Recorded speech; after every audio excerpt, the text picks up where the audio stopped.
সুন্দর সব cottage, beautiful একটা রেস্টুরেন্ট আর সামনে নদী। দেখুন একটা ওয়াচ টাওয়ার, এখানে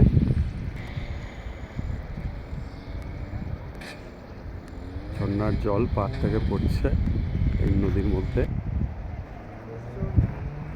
আমরা এখন জায়গা খুঁজছি ক্যাম্পিং করার জন্য। আমরা জায়গা খুঁজছি কোথায় আমরা টেন্ট টানিয়ে রান্না বান্না হবে এখানে এখন ক্যাম্পিং। এই দেখুন কত সুন্দর ভিউ। অনেকগুলো স্পট দেখলাম, তার মধ্যে এটা একটু আমাদের ভালো লাগলো, তা এই জায়গাটায় আমরা এখন বেছে নিচ্ছি ক্যাম্পিংয়ের জন্য। জল একদম নীল টলটল, একদম পরিষ্কার, একদম সামনে এরকম একটা ভিউ, তার মধ্যেই আমরা এখানে করব।